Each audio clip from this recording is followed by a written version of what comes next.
Bueno, primero agradecerle su asistencia a este acto, que como digo culmina el ciclo, el otoño del tigre, que llevamos ya realizando desde el día 8, cuando tuvimos la primera actividad con Sergio del Molino.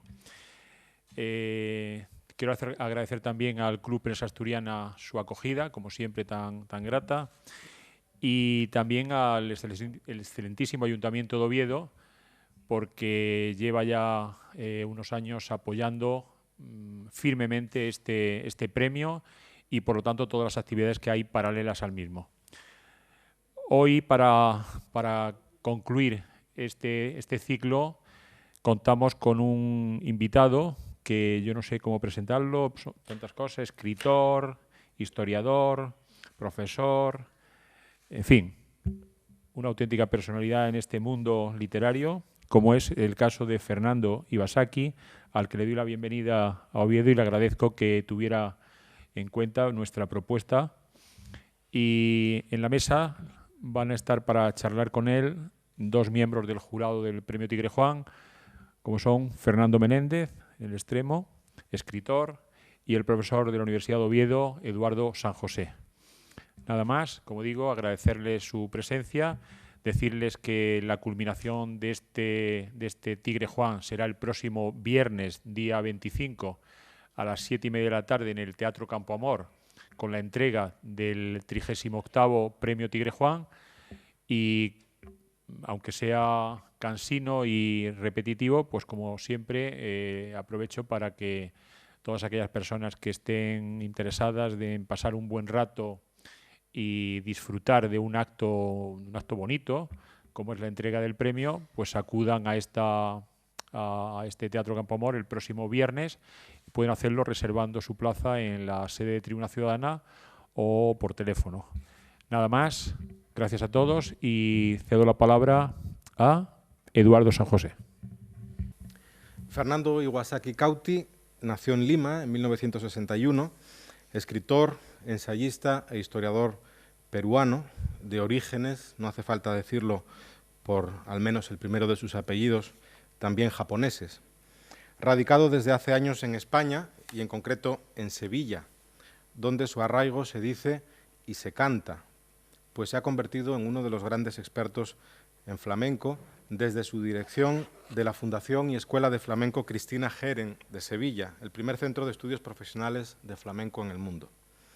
Es autor de las novelas Neguijón, El libro de mal amor, de los ensayos Nabocovia peruviana, Arte de introducir, Republicanos, Mi poncho es un kimono flamenco y El descubrimiento de España.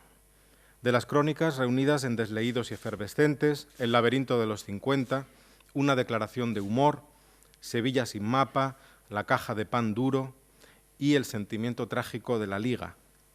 Y de los libros de relatos España aparta de mí estos premios, El arte de amar, el arte del verbo helar, Ajuar funerario, Un milagro informal, Inquisiciones peruanas, A Troya Helena y Tres noches de corbata, estos dos últimos que fueron sus primeros libros de cuentos recuperados en el volumen Papel Carbón, en general entre más de 20 títulos. Fue profesor de Historia en la Universidad de Historia de América en la Universidad Católica de Lima y de Ciencias Políticas en la Universidad del Pacífico. En España ha dirigido la revista literaria Renacimiento y la Fundación Alberto Jiménez Becerril contra el terrorismo. Es doctor en Historia de América por la Universidad Pablo Olavide de Sevilla y profesor en la Universidad Loyola de Andalucía. Colaborador en numerosos medios de comunicación de España e Hispanoamérica, tanto en prensa escrita como en radio, por ejemplo, en el programa Julia en la Onda, de Onda Cero, y es Premio de Periodismo Rey de España 2015.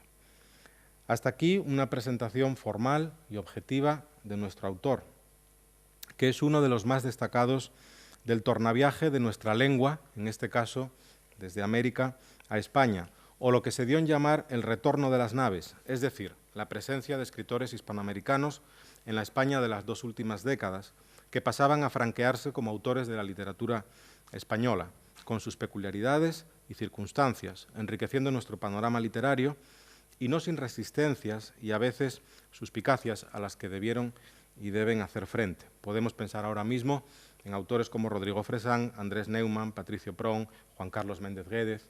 La lista es extensa. Si tuviera que calificar a Iwasaki con una definición aproximada, diría que es un autor de varios corajes y valentías.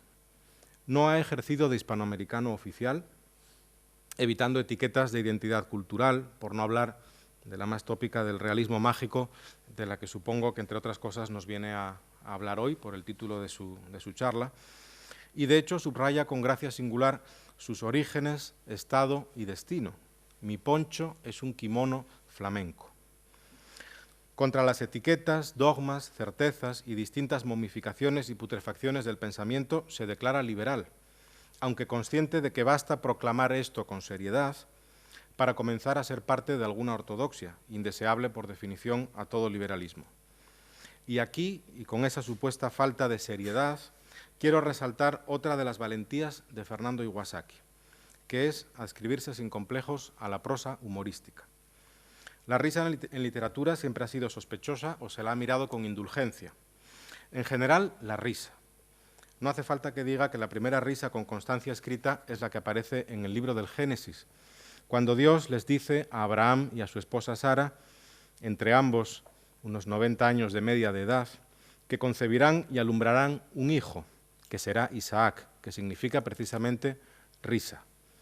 Pues esa fue la reacción del viejo matrimonio ante el anuncio divino, descacharrarse, lo que a Yahvé maldita gracia que le hizo.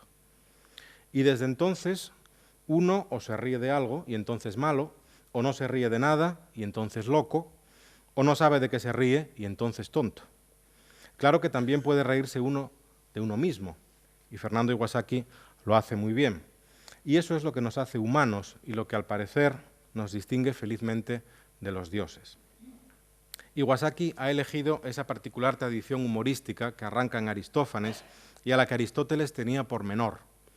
La risa literaria, pero no como una gracia gruesa, sino como un punto de encuentro, en el que el retruécano, la paradoja, la paronomasia, el calambur, el juego verbal o incluso el humor de situación actúan para una revelación singular de las cosas.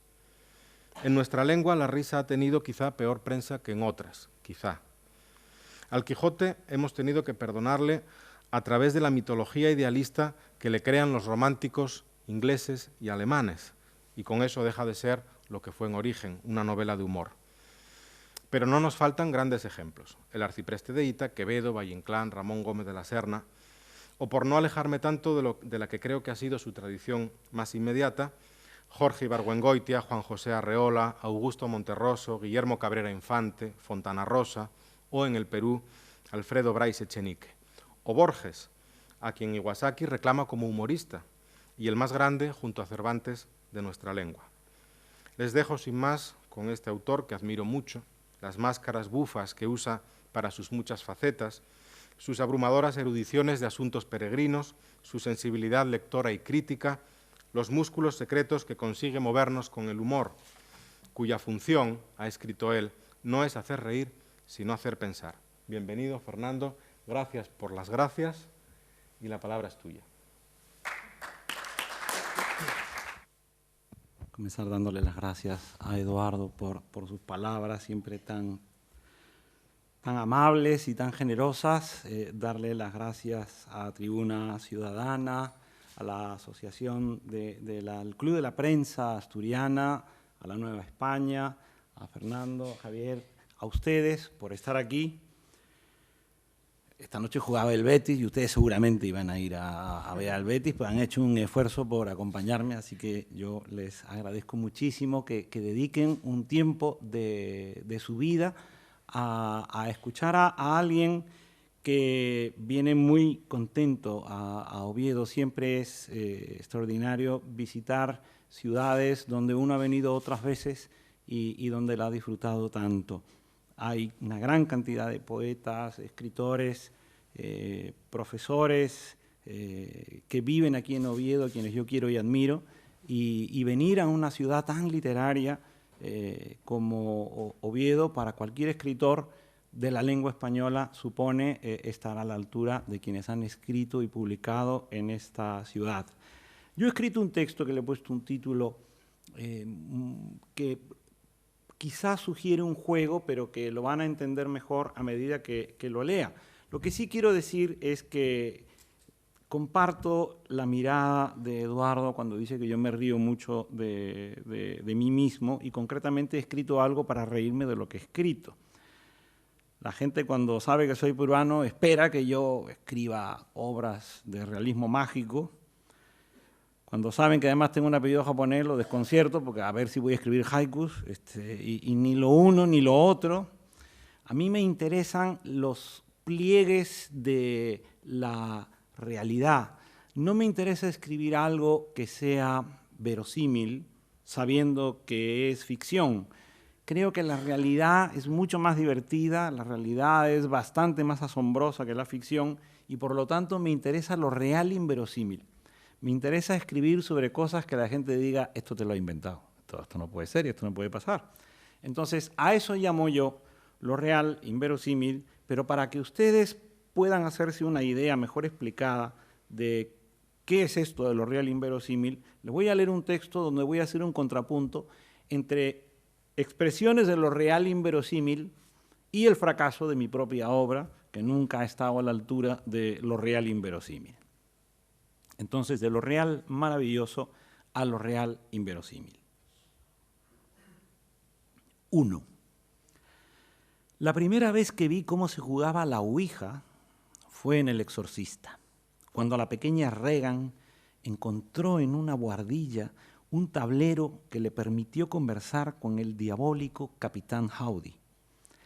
Tanto me gustó aquella pizarra barnizada del color de la miel, que en la Navidad de 1973 me pedí uno de esos artilugios para invocar a los difuntos.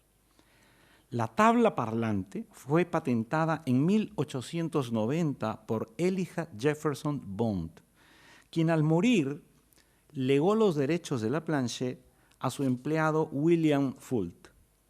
Fult se asoció con Charles Kennard, propietario de Kennard Novelty Company, y juntos la comercializaron a partir de 1901 bajo el nombre de Ouija Board. Ignoro si Chesterton la conoció bajo ese nombre, aunque en su autobiografía admitió haberla utilizado. Cito a Chesterton: mi hermano y yo solíamos jugar a la brújula, o a lo que los americanos llaman mesas de Ouija. Sin embargo, no desoía la advertencia de quienes decían que jugábamos con fuego, incluso con fuego del infierno. En 1966, los herederos de William Fult vendieron la patente de la Ouija a Parker Brothers, los célebres creadores de juegos de mesa como Risk, Trivial y Monopoly. Mi Ouija era una tablera de Parker Brothers, totalmente en inglés, donde decía yes en lugar de sí y no en lugar de no. Como ustedes se dan cuenta, es claramente la diferencia del inglés con el español. Y descubrí que todo el mundo jugaba a la Ouija garabateando las letras y los números a mano en una hoja sin nombre arrancada de un cuaderno espiral cuadriculado. Creo que para invocar espíritus legales hay que usar un tablero original y que la descarga de fantasmas piratas debería estar perseguida por las GAE. 2. A mediados de los años 90 tuve que abandonar la redacción de mi tesis doctoral de historia porque jamás disfruté de ninguna beca. ¿Qué podía hacer con todo el material que había recopilado en los legajos de los archivos de la Inquisición y en los expedientes de canonización del Archivo Secreto Vaticano? La floresta de beatas, herejes, confesores galantes y monjas que luchaban a pelo contra los demonios era tan tupida y rocambolesca que decidí componer un libro de cuentos que titulé Inquisiciones Peruanas y que entre 1994 y 2007 acumuló 4 ediciones incorregibles y aumentadas. La idea era encontrar el tono de un narrador capaz de compartir los apetitos de los reos sin dejar de avergonzarse por sentirlos, como cualquier psicoanalista lacaniano numerario del Opus. Entre aquellas narraciones interpolé citas textuales de los documentos del Santo Oficio, consignando la asignatura y el archivo de procedencia. craso error. ¿Cómo me atrevía a trivializar el oscurantismo religioso de la Inquisición? ¿De dónde había sacado tanto disparate sexual? ¿Acaso me había propuesto convertirme en un escritor posmoderno por la vía del escándalo? Marx dijo alguna vez que la historia se repite primero como tragedia y más tarde como farsa. La Inquisición es una institución tan historiada y estudiada que ya no hace falta recrearse en su lado trágico y funesto, sino en todo lo que ofrece de cómico y melodramático. Para mí la Inquisición fue la CIA erótica de una civilización barroca que, sobre pretexto de velar por lo teológicamente correcto, se especializó en lo sexualmente incorrecto. Nació como un tribunal siniestro, pero se extinguió como juzgado folclórico. No obstante, su lado tenebroso, totalitario, misógino y besánico permanece tan incrustado en el imaginario que nadie relacionó mis inquisiciones peruanas con esos programas de televisión que solo invitan a hechizados, visionarios, psicalípticos y charlatanes que encima cobran por ir a los platós por responder las mismas preguntas que en el siglo XVII formulaba un inquisidor. 3.